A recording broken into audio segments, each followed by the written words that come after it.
மாந்திரிகத்துல நல்ல காரியங்கள் செய்யறதுக்கு என்னென்ன பயிற்சிகள்லாம் நான் எடுத்திருக்கணும், அதே மாதிரி மாந்திரிகத்துல பில்லி சூனியம், ஏவல் இது எல்லாத்தினையும் தாண்டி துஷ்ட சக்திகளை வசியம் செஞ்சு தான் நினைச்ச காரியத்தை அடைஞ்சிக்கிற கெட்ட மாந்திரிக தாந்திரிக எல்லாத்தினையும் என்னோட மோள் கத்துக்கிட்டு அதுல கை தேர்ந்தவளா இருக்கா மோளே.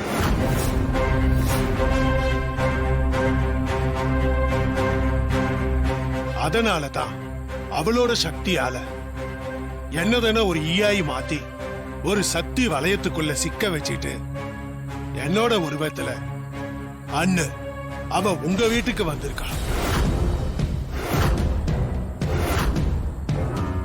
அம்மா, என்னத்துக்கோசரம் அவங்க அப்படி செய்யணும்? ஒரு கோவிலுக்கு நீயும் வேம்பு சாரும் பரிகாரம் பண்ண போனீங்களே, அந்த கோயிலுக்கு உங்களை வர வச்சதே அந்த யட்சினி தான். அது மட்டும் இல்ல, அன்னைக்கு வேம்பு சாரோட உடம்புக்குள்ள பூந்து அசல தீப பெட்டின்னு பொய் சொல்லி அதோட 4 மூலையிலயும் விளக்கேத்தலன்னா வேம்பு சார அங்கே கொன்னுடுவேன்னு மிரட்டுச்சே. அது வேற யாரும் இல்ல, வேம்பு சார் உடம்புக்குள்ள இருந்த அந்த யட்சினி தான்.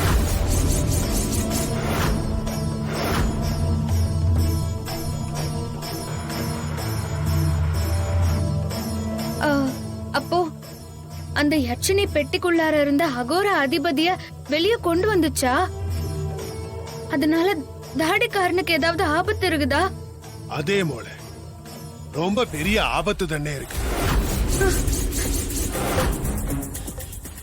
9 நாட்கள் முடிஞ்ச சேஷம் சித்தார்த்துக்கும் நினைக்கும் தாம்பத்திய சம்பிரதாய சடங்குகள் நடந்தாலும் உன்னோட கர்ப்பகால வயிறு வெளியே தெரியாது மோளே.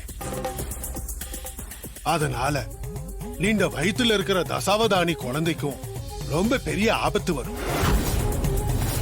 2 உயிர்ல ஏதாவது ஒரு உயிர் போறதுக்கு நிறைய வாய்ப்பு இருக்கு மோளே.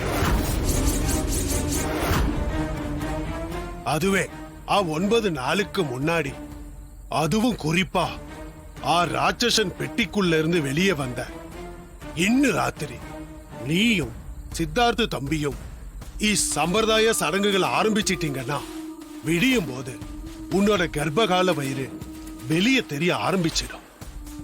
நீண்ட வயிற்றுல இருக்கிற குழந்தை சுக பிரசவமா பிறந்தா மட்டும்தான் அந்த குழந்தைக்கு அப்பாவா இருக்கிற நீண்ட சித்தார்த் உயிரோடவே இருக்க முடியும்.